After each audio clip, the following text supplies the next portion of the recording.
Welcome to the Research Culture Uncovered podcast, where in every episode we explore what is research culture and what should it be. You'll hear thoughts and opinions from a range of contributors to help you change research culture into what you want it to be. Welcome. My name is Jed Hall and I'm an academic development consultant for Research Impact at the University of Leeds. All of the episodes I contribute to the Research Culture Uncovered podcast focus on some aspects of research impact, and they're all available via a playlist which is in the show notes. Today I'm really excited to pick up on some really interesting conversations I've had over the last couple of years with my three guests. So they are Dr. Helen Hughes, who is an Associate Professor in the Leeds University Business School, Dr. Jill Dickinson, who is a Reader in Law at Leeds Beckett University, and Professor David Loseby, who is a Professor of Research Impact in the Business School with Helen. Now, the conversations led to the four of us publishing an opinion piece in Business and Society called, and I'll put on my really posh voice now, Enhancing Pracademia in Business Schools, Designing Systems that Enable Impact.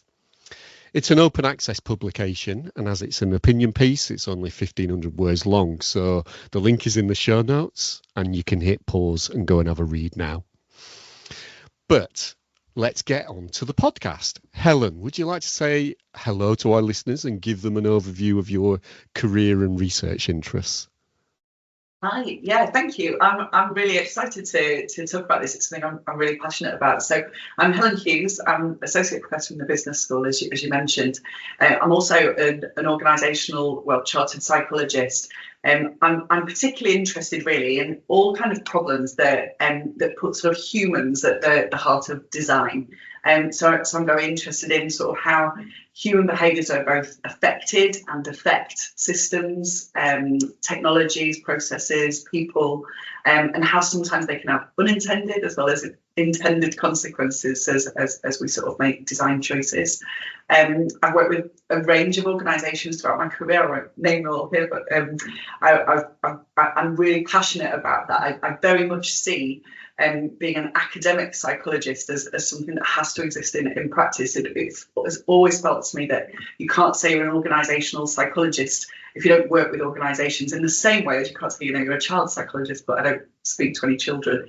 It just seems to me a natural and very obvious thing to work in combination with practice and industry. Brilliant. Yeah, Brilliant. Thanks, Helen. Jill, tell the listeners a little bit about you and your research interests. Thank you very much for that, Jed. So, yeah, really looking forward to today's discussions.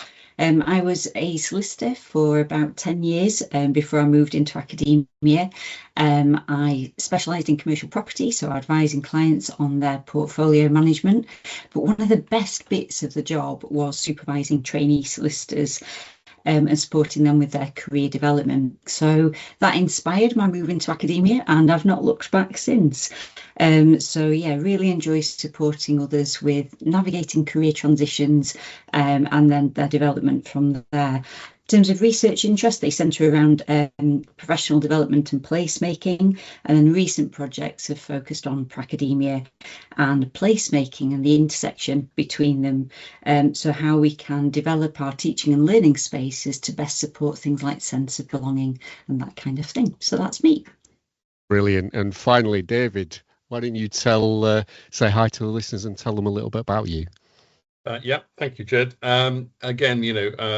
My career is probably more centered around the practitioner part of my early career. He says that's going back quite a way, actually. But my career has sort of predominantly sort of been across a number of corporate organisations, little companies like Rolls-Royce, GlaxoSmithKline, Barclays Bank, that sort of thing. But I've also worked in the public sector.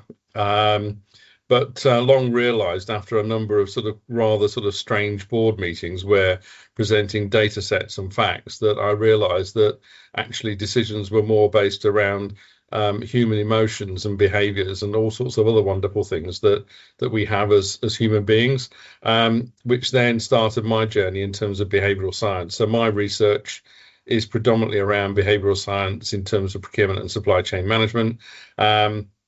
Something that I've been passionate about for quite a number of years, and thankfully it seems to be gaining a lot more momentum these days. So my professional background has been very much across a number of disciplines, but I'm a chartered fellow of the Chartered Institute of Purchasing Supply.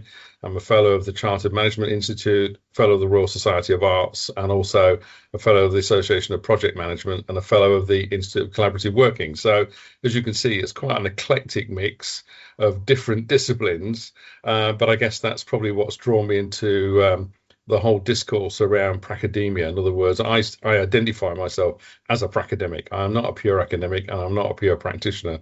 And I think that's where the excitement for me really takes place, and hence the reason why I'm like Helen, Jill and Jed, very passionate about this subject. Brilliant. Thanks, David. Now, we've mentioned that word, and obviously it's in the title of our article, Pracademia. And we've had some really interesting debates about that. But Jill, I'm going to come to you initially because it'll be just useful to be academic for a while and kind of say, what do we mean by pracademia? Absolutely. Pracademia, it's all in a word, isn't it? For sure. People seem to either love or hate the term. So essentially what it comprises, though, are people like ourselves who've got dual experience of both practitioner and academic career roles. So they might be a lawyer like me, or they might have been involved in other disciplines, and they've then made that career transition to work in academia. So they might have made a full-time transition like I have, but also pracademics might still have a foot in both camps. So in the discipline of law, they might still work part-time as a solicitor, but they might also teach for a university as well. In terms of myself, I made the career transition, as I mentioned earlier, from working in the law firm to taking up a role within HE quite some time ago now, many years ago. But my practitioner roots are really important to me. And maybe, as David was saying there, when I introduce myself, I say that I'm a reader of law at Leeds Beckett, but I also find myself quickly adding that I used to be a solicitor. So yeah, really identify as a pracademic. Yeah, brilliant. Helen, I'm going to come to you. How does that situate with your kind of personal identity in terms of what your career is? Yeah, it's always a really tricky. I know we've had many discussions around how I feel about pracademia, and it's something I very much identify with, sitting along this scale somehow between academia and practice. I guess I feel most comfortable after nearly 20 years in academia as calling myself an academic. But I do remember it took me a really, really long time to change my job title on any business cards or anything, because that idea that I'm a chartered occupational psychologist has always been really, really important to me as well. And I actually went down the route of pursuing chartership in practice before I moved to academia quite early on in my career. So again, that practice focus, the work, my PhD was sponsored by Rolls-Royce as an organisation. I've worked in practice, and everything I do, I always think about, well, what does this mean? And how valid are my research questions if an organisation doesn't think this is a problem? And so very much, I would put myself, if you imagine a sort of scale of, practice on one end and academia on the other, I very much feel I fit somewhere in the middle. And I guess the term pracademia, I know you started off by saying love it or hate it, and it's always been a really difficult term for me, because I've sat in meetings, I'm not meaning particularly within the University of Leeds, I'm meaning within, with academic colleagues, where, pracademia can be seen as, well, you're a second-rate academic, or you're and actually I don't believe that for a second, but you can find yourself a bit like, oh, how do I demonstrate my value through this term? And as David says, I think through writing this article and so on with you guys, it becomes much more exciting, actually, that this is possibilities. This is actually how we can add value, how we can sort of really cement impact. And so increasingly, I feel much more positive about that. But I think there is a journey for others maybe to go on to get to that part as well. Yeah, I think that's interesting, isn't it? The way you could argue that those statements in those meetings are, coming back to David's point, not based on data and facts. They're based on emotional reactions to the almost to the Absolutely. term, aren't they? Absolutely. And I think just to add on that, I mean, David sort of said, straight off that, you feel very passionately about using the term that you're a pracademic, and as does Jill. I know we've spoken, and actually that sort of pride that you have in that is really catching. It's really and sort of makes you actually, this is something to be proud of, that you have those skills that you can transcend different audiences. But yeah, I do think within academia there is still work to do to get some people to that point. Yeah, David, I'm going to come to you in terms of, you wear your pracademic pride on your sleeve. It's a big badge on the front of you. So how does that feel in in academia? You're at the business school at Leeds. You're also doing some work at UEA, University of East Anglia, as well. So how does that kind of pride situate and get reacted to, I guess, from other people in the community? It's quite interesting, because I think it's I'd use the expression, it's a bit Marmite, I think is the expression that I would use. And it's interesting, a number of the professors at UEA and at Leeds and at Nottingham, actually, where I do some stuff, those that know you say, crikey, you can add so much more to delivering our MBAs and our MScs and stuff like that, because the feedback that we get is that you can bring some of this theory to life. You can actually say, this is how it works in practice, and give examples and illustrate it with real sort of personal experiences of having gone through it. And so I do think that there is a recognition, but I think also there is still a degree of, in fact, somebody used the term academic snobbery, so I'm going to put it out there. It's interesting that people still recognize that, but also it's still a recognition sometimes that, as Helen said, if you identify as having practitioner roots or a pracademic, you're not a first-rate, first-class, 5-star academic sort of thing. In other words, you're not quite sort of the pedigree model, if you like. And I find that quite interesting, quite curious at the same time. But I think that also then comes back to my area of behavioral science in terms of how then people see that. And, you could interpret that in a number of ways in terms of, some people see that as potentially, a challenge, because it could be something that they can't assimilate or will never, ever fully be able to embrace or engage in. And there's a thing in behavioral science called the IKEA effect, which is not invented here.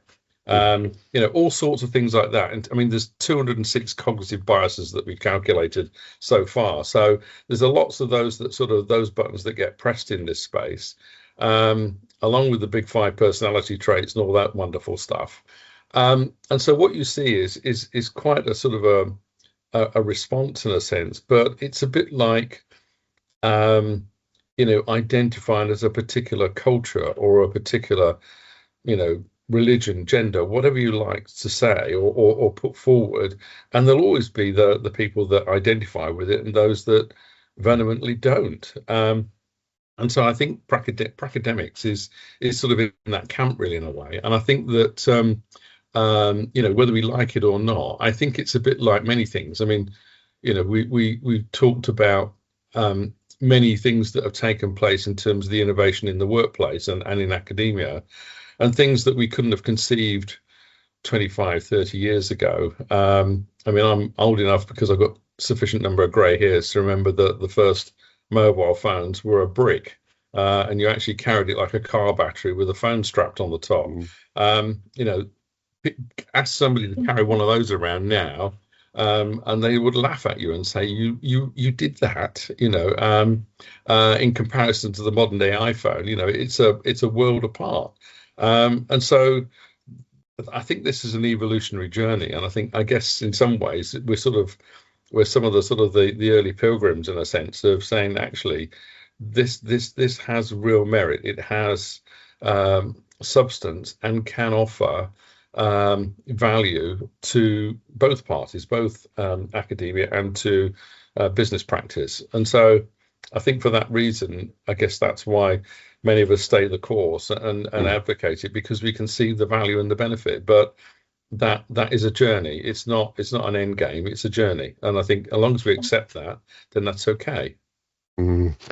Helen, I'm just going to come to you because I'm sure, with the pause I allowed people to hit, everybody has now read the paper, but let's be kind to them and kind of sense check their reading of it. So can you give them an overview of those 1,500 words and the kind of calls to action that we proposed? Yeah, okay. So this, as you know, was a real challenge to get to 1,500 words. So we've had a lot to say on this, and I suppose this is going to be a bit of a synopsis. But I think we all sort of started this article with some consideration around some of these issues. What is Pracademia? What's it about? But I think the hook that we sort of brought into this article is thinking about this as what we describe as what we call a socio-technical challenge. So what that means is really that, it's all very well saying, we need a role for pracademics in, somehow sort of connecting these different worlds of practice and academia, and that somehow they add value. We sort of take that in our article as a given, that people can add value. But I suppose what we get to in this article is, but actually, how do you make that happen? Because if you just sort of chuck people into this system that is so deeply rooted, the academic, university systems that we have, both in the UK and internationally, are built around some quite sort of strong cultural foundations, and that actually, if we want to thrive in these environments, really this article is about what do we need to do to think about that. And so we take what we describe as a socio-technical framework that borrows from sort of theory from my academic field, but basically the socio-technical lens is about saying, look, if you make a change to some part of the system, whether it is the recruitment, now that we've got pracademics in the workplace, we also have to think about the way that is jointly optimized, if you like, with the surrounding system. So that's going to involve necessary changes to the culture. It's going to mean that we need to think about what the metrics are through which we evaluate, Pracademia and so on, because the existing metrics might no longer really work. It's about thinking through, the infrastructure. Where do you put these people? How do, structurally, do we need to reshape the organisation? And it's thinking about all of those things together. So not as separate things and saying, right, this is the system, this is the square box that these round pegs have to go into. It's about going back to some basics and thinking, actually, how do we reconfigure and redesign a system so that this all works in terms of delivering the goals that universities are ultimately up against, underpinned by things like the SDGs and the sort of wider world we live in. So in a nutshell, we're sort of taking that perspective. I don't think we get quite as deep into the theory as I just have done it, so it's a bit more surface level. But really thinking about what principles need to drive that. So in socio-technical theory, we talk about, systems work better and change is pulled by the users of it. You can't just force this on people, it has to be bought into. We talk about, the really long-standing metrics. So in business schools, we have accreditations and rankings, and what does that look like? How does that need to shift? So we think about principles, and then, as you say, we sort of get to a point of, okay, so how do we use this to enable Pracademia as a vehicle? And we talk about some of the challenges of that, and ultimately come up with three sort of immediate actions. Yeah, so coming to those, looking at that first one, I think I'm reading this accurately from the paper, but we suggested championing pracademic insights and valuing theory and practice as two halves of the same problem.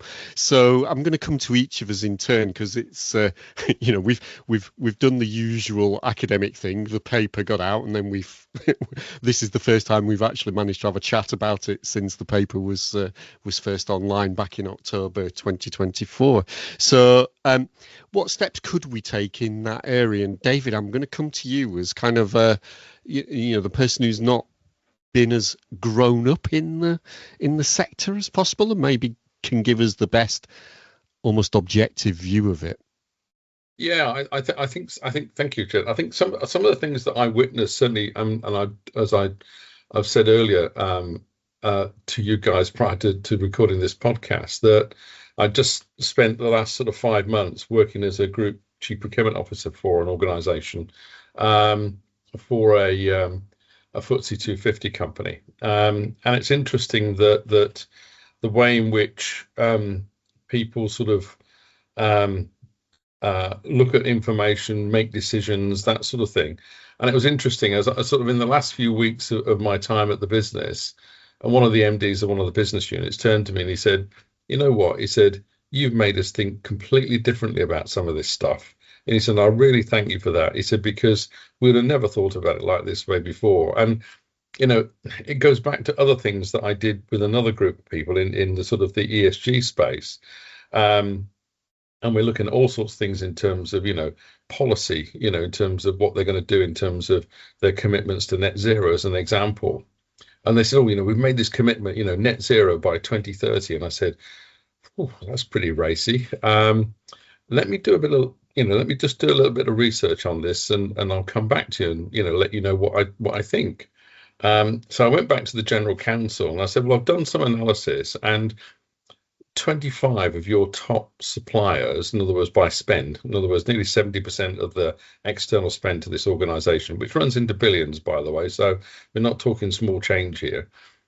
I said, you do realize that amongst that, you've got Google, Microsoft, you know, etc. Their commitment to net zero is 2050. And in fact, actually, out of your 25, 23 other companies are saying we're going to be net zero by 2050. And on the basis that you can only do this in collaboration with your supply chain, I'd caution that setting a target of 2030 is probably not the smartest move. And I said, you know, you will take some heat for that if you then reverse that at a later date. And they said, well, we hadn't thought about it like that. So I said, well, yeah, I applaud your noble endeavors in terms of trying to get to net zero quickly. I said, but you've also got to be realistic too. I said, because guess what? Google and Microsoft are not going to turn around and go, yeah, now you mention it, we'll just dial forward by 20 years our net zero commitments. They're not going to do that. And I think that's where then the rigor of academia, that, you know, it's back to the classic, which is if you can't back up what you're saying, then it's just an opinion. I think the rigor in academia is to say, I need to make sure that if I make a statement, I can back it up. It's not just something that I solely rely upon my own personal experience, because it's back to the Herbert Simons of this world. It's the bounded rationality of I only know what I know. I don't know all the other things. So therefore I need to go figure that out. And I think that's where the intersection of this sort of two-way street, as I call it, between academia and practice, where you both act as a sort of a conduit, a catalyst, a sort of a, you know, what I call the make sense and translate sometimes. You're making sense of business issues and you're translating them into a way that says, I could apply some rigor and methodology to this and actually come out with something that says, based on this information, based on this sort of piece of research and analysis, it would tell me that this is the answer, not the one that you might, in inverted commas, back to the earlier discussions, emotionally believe that would be really good if we could do that. Yeah, it might be, but actually the chances of achieving it are pretty low. Plus the fact we know that certain technologies that we know we need to get to net zero are probably about 10 years away. So the other reality is that some of the technologies that we actually need to tackle some of the wicked problems around, you know, dealing with plastics and all sorts of wonderful things like that, probably 10 years away, even in terms of some energy generation techniques and, you know, all sorts of things. So I think this sort of, there is validity in sort of bringing those two sort of, how can I put it, ways of thinking. It's what I call the cognitive diversity piece, which is the two worlds think slightly differently, but that's good because finding a way to harness those two things together is actually quite powerful. And I guess that's my sense of it. And I think that's where Pracademia then really, really scores heavily, because if there's sufficiency in recognition, humility, and adoption of different ways of thinking and ideas, I think that's where you get the better results. And I think that's that does require a certain mindset to actually achieve that. So Jill, I'm going to come to you in terms of your thoughts in terms of how we might value things more effectively in the pracademic space. Thank you, Jed. So yeah, following the edited collection that I produced and also this paper, I've been leading on some workshops and follow-up seminars with colleagues across the sector. And I think there's some real work to be done around recognising all of the different skills, experience and knowledge that pracademics bring with them from practice into higher education.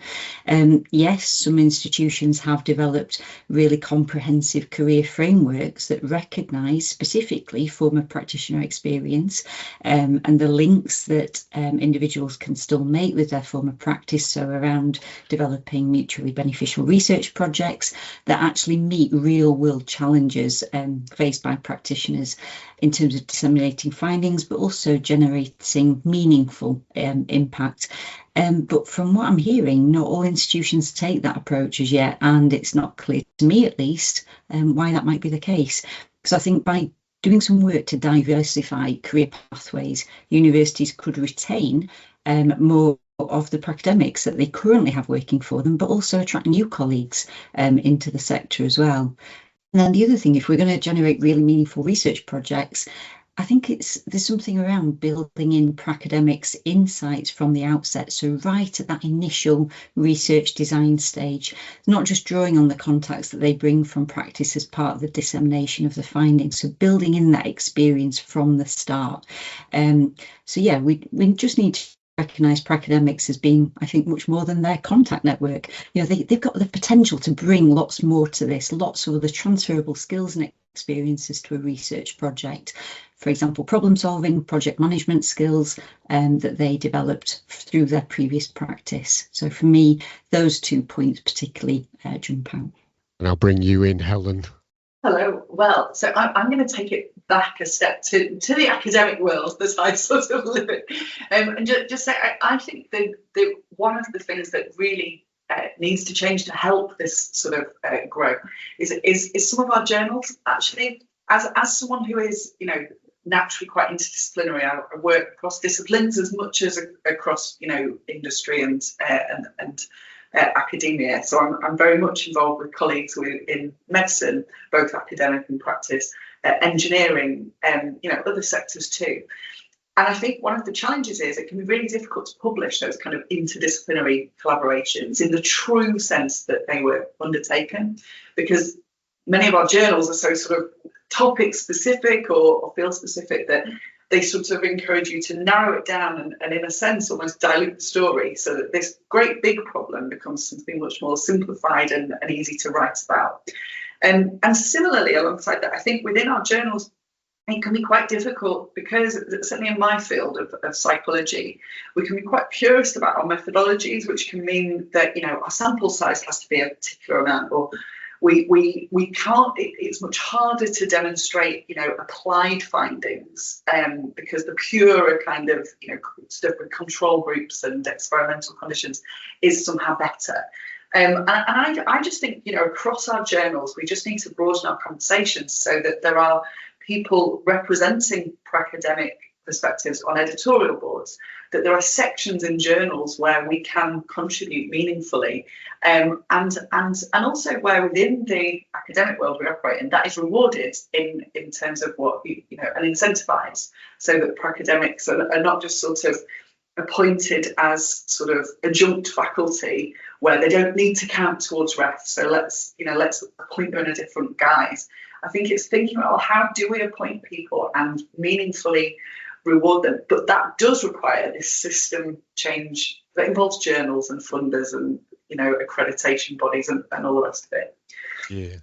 Yeah, absolutely. I mean, in terms of our own research culture strategy here at the University of Leeds, one of the strategic objectives is that kind of diversification of who's involved, who's acknowledged as being involved in research, and the types of diversification of the outputs that we're talking about. But it isn't, we can't achieve that objective systemically. We can help to push the dial within the organisation so that so that we value and celebrate things that are slightly more unusual than the very traditional output, but we can't suddenly make it easier as an institution for that output to be in a particular journal or yeah. And I think just to sort of finish off that point, because it's something that's dawned on me a few times while we've been speaking today, is that I think there are disciplines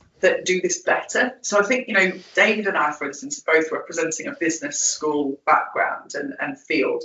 But actually, I work, as I said, quite a lot with colleagues in medicine, for instance, where actually I don't recall conversations where they've referred to themselves as pracademics, but I know that there are surgeons who practice several days a week and do surgery, but then also are writing top of the game kind of academic scholarly articles that are very well respected. Whether they call themselves pracademics or not, I don't know, but there are fields where that is very well respected and actually seen as quite a gold standard. Maybe there's a disciplinary argument to this as well that we perhaps don't have time for today, but maybe you just have on radar. Yeah, I think that's a really good one, because medicine is hopefully much more evidence led than some other disciplinary spaces out there. In the policy space, for instance, they talk about evidence informed because it's never evidence led. So yeah, that's an interesting point to make. In terms of kind of thinking about the kind of next suggestion that we had, which was to stimulate an international task force to align metrics, indicators and values. So that's really trying to move things on that kind of systemic level. Helen, I'll come to you, because you were kind of like leading into that. What are your thoughts on what the steps would be in this space? Well, so I'm not deeply enough embedded in some of these organisations to really know how we get to that next step, but it does feel that there are quite clearly a number of stakeholders that all have vested interests in the system as is, and would need moving and mobilising in order to move to something more where Pracademia is much more genuinely embraced. And I think what we said in the paper was, around how to get to that, you need some kind of international task force. And I don't know necessarily what that looks like. David and Jill may have better views on that.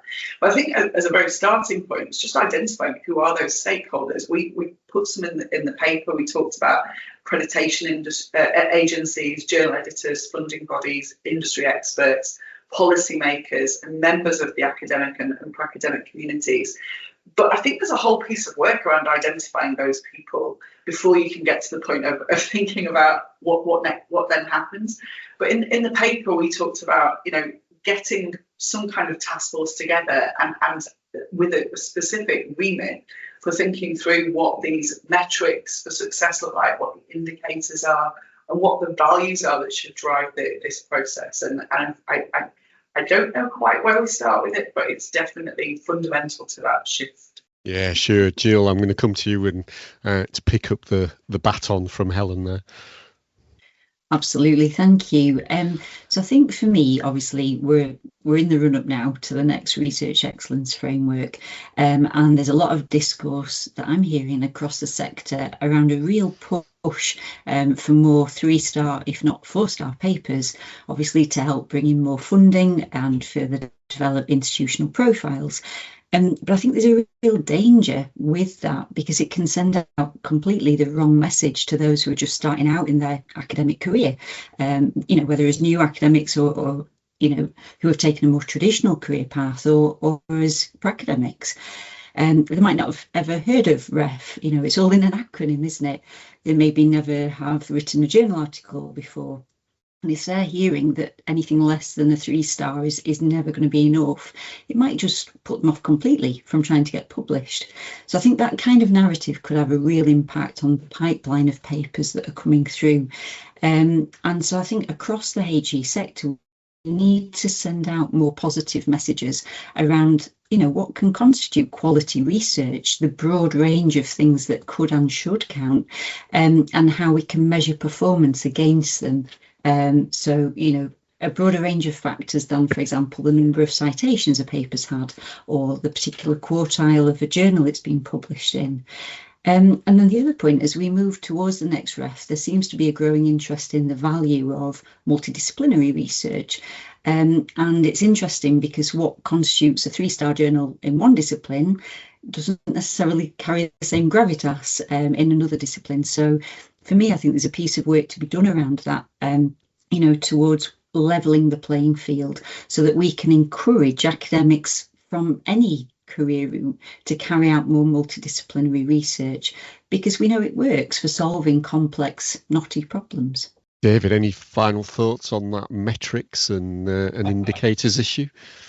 Yeah, well, I have. The risk is I could be too controversial, so I'll step back slightly from that. I'm as you know, I'm also editor-in-chief of two other journals. So, what I see come through and the challenges of citation factors, impact factors, all those kind of things are questions I get as an editor-in-chief. But also what you'll see then on the flip side of that at the institutional level is, as Jill and Helen have both referenced, you've got to publish in 3 or 4 star papers, et cetera, et cetera. Interestingly, the ref of just the Research Excellence Framework just come out and said, actually, we'll recognise 2-star papers, and that's great. There's an upweighting of the people, culture, and environment piece to 25%. There's still discussions about who gets included, if you like, what I call the dragnet of numbers for those that get included in the number of impact case studies per institution or business school, whatever it happens to be. And so I think that it is slowly moving, but I think the pace, unfortunately, is quite glacial, and that's the worry. And to get Jill's point, then I think that could become a bit of a turn-off, if you like, for early academics and scholars. And so therefore you do need that shift. But I think interesting working with one particular publisher, there is no, I'll call it, body of publishers for example, that says actually we've got an opportunity to change, if you like, the dynamics of this, which is quite sad because they all act independently. So I think there's a number of factors that sort of, how can I put it, will continue to be challenges in this space, but that doesn't mean to say that we shouldn't continue to challenge. And I do know that the route through into getting different sort of, I'll call it, levels of professoriates and that sort of thing is hugely biased towards, so how many 3 and 4 star papers have you published, that kind of thing, as opposed to the recognition for impact case studies as an example. So actually, I don't think it's one of the metrics in many universities where impact case studies are part and parcel of the portfolio of evidence for submission for academics that are progressing through their career, which is quite interesting when you think about it, and particularly when you look at the amount of funding that is, how can I put it, related to that. So I think at Leeds University Business School, I think I'm right in saying that I think it's £54 million a year is attributed to the fact that the rankings that we've got on impact cases. So you'd have to say, well, if I was in a business and I knew that there was a serious price tag allocated to one particular attribute, which in this case is impact case studies, then I'd damn sure make sure that was in somebody's objectives, and I'd absolutely link it to the performance and things like that, because that's how I work as a businessman. That's what I would do. So there are certain things that I think that I'll call it the academic institution in a sense can help itself to move that dial along, and I'm hoping that as the different sort of how can I put it, pro deans, directors of research and innovation, etc., continue to evolve and look at new ideas and new ways of doing things, you'd hope that gets pulled through as part and parcel of that agenda. But I think I'm hoping that the research that the likes of us and others will do in this space will help to inform that dialogue. So that would be my optimism in terms of saying, yes, there is a building body of evidence that says this is the right thing to do and this is the right way to go. Yeah, we had hoped to have some funding that would have led to some empirical work that would have really strengthened this as a publication. Kind of would have taken it up that strange hierarchy that exists, isn't it? So, kind of final point in terms that we kind of made in the paper was around kind of local systems, infrastructure, and the processes. So that kind of all the things that sit around the people in the system.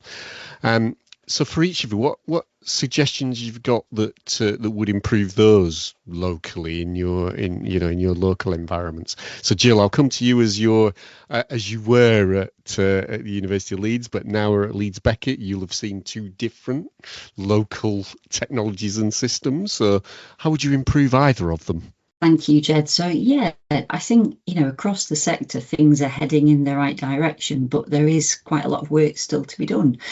So I mentioned earlier establishing more diverse career pathways to recognise previous practitioner experience. But I also think there's opportunities here for institutions to promote Pracademia right from the recruitment and selection stage.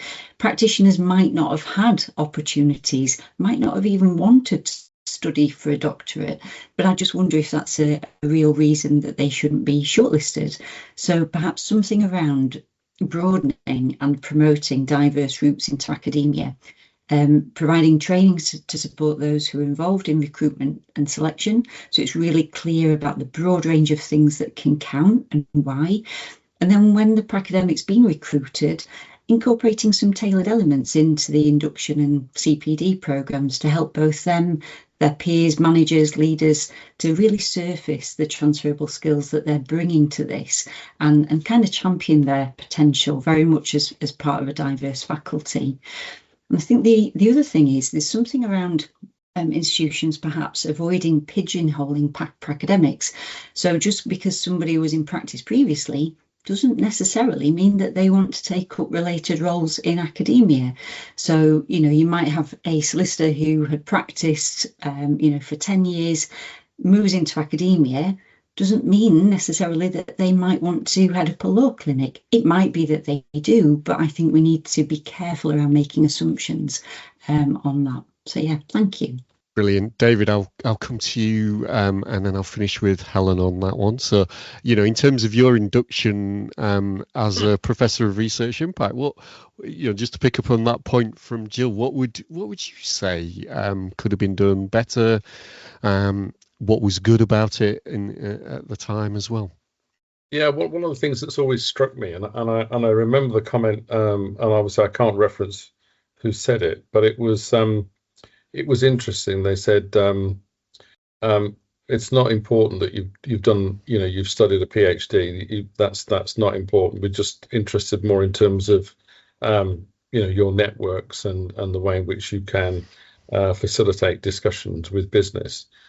My own reflection on that is that if I'd not done my MRes and gone through the whole sort of PhD journey, as it were, my ability to be able to connect with, discuss, understand how the system of academia works and all sorts of other wonderful things, I can't even imagine it. I really can't. It's a bit like sort of saying to somebody, I want you to go and work in this car garage, but you don't have to have seen a car before. It'll be okay.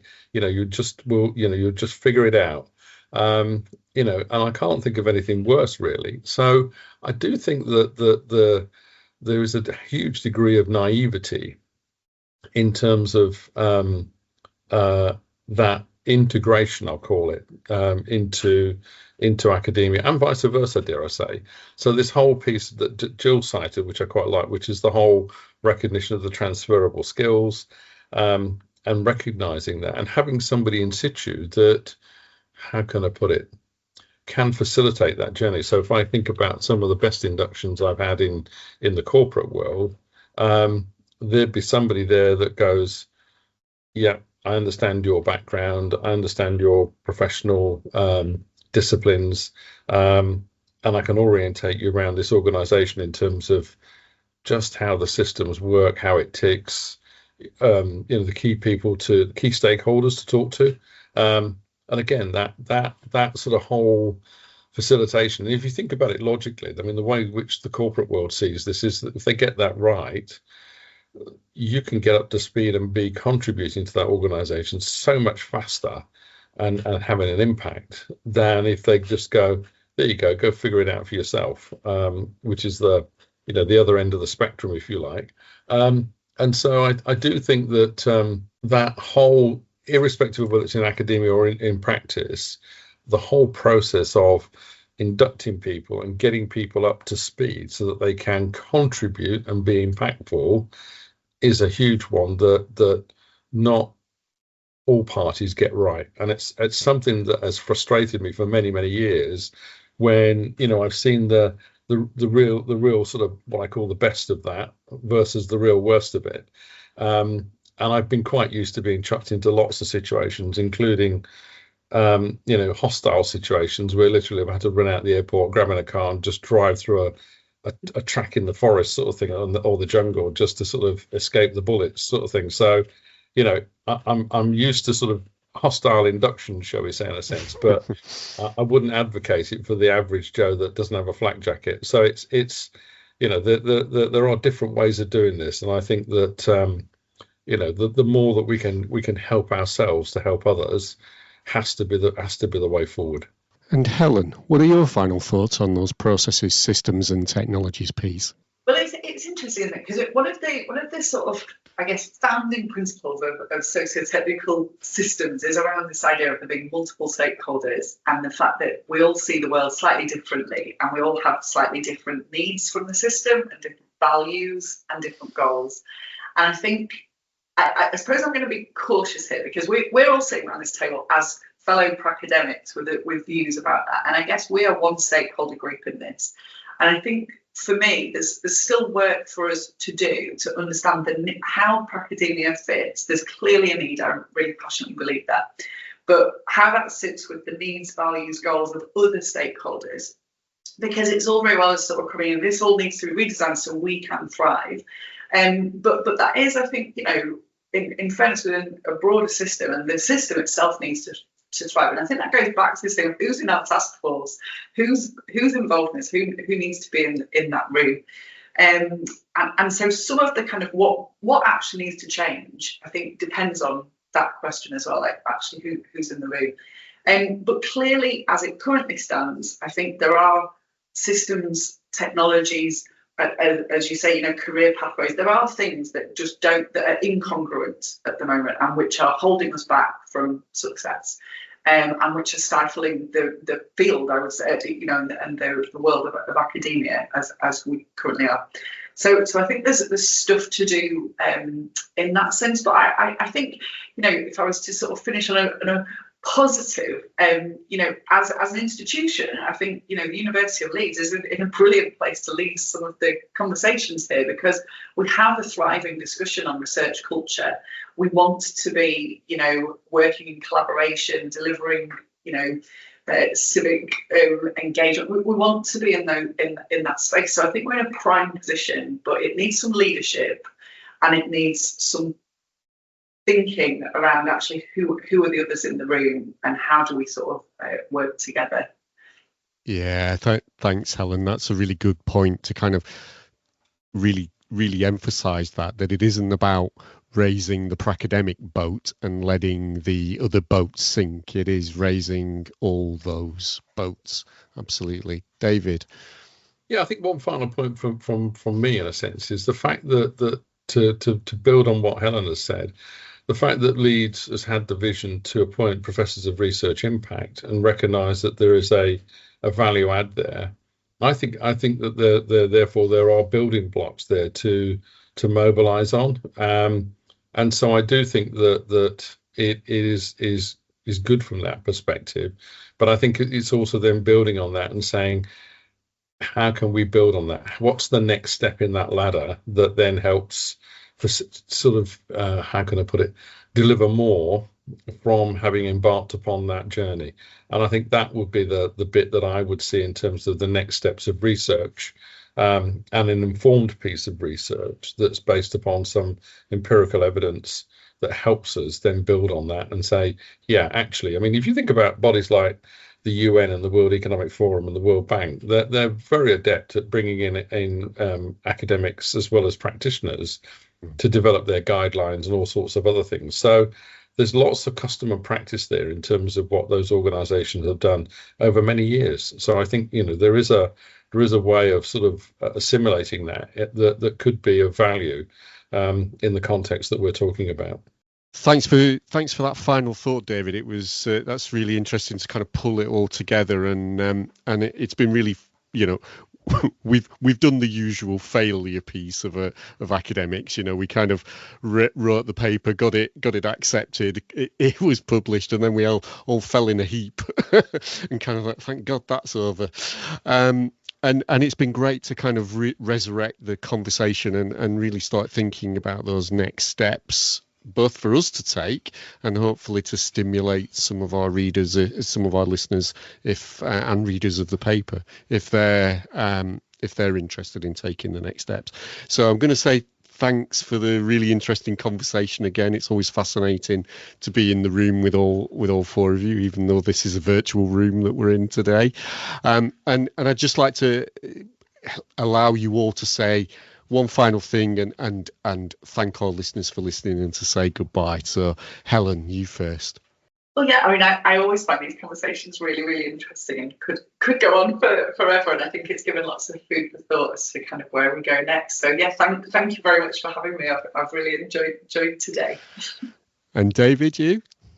Yeah, likewise. I mean, as I said, I think the risk is that if you set a time limit on our discussions, the chances are that we'll always overstep that. So because I think the topic is, quite stimulating in its own right, and I think there's certainly a lot more to come, and I'm sure we've got a lot more to give. But just to thank you, Jed, for inviting, and obviously the audience for listening. So thank you. And Jill, final word to you. Thank you. I think, the key message for me is just championing what everybody's bringing with them into academia, regardless of their career background, and really working together around that. So a big thanks from me, Jed, for kindly arranging the session, making all the behind the scenes arrangements, and it's been a lovely opportunity to work with you all, and really enjoyed it. Thanks for listening to the Research Culture Uncovered podcast. Please subscribe so you never miss out on our brand new episodes. And if you're enjoying the discussions, give us some love by dropping a 5-star rating and written review, as it helps other research culturists find us. And please share with a friend and show them how to subscribe. Thanks for listening, and here's to you and your research culture.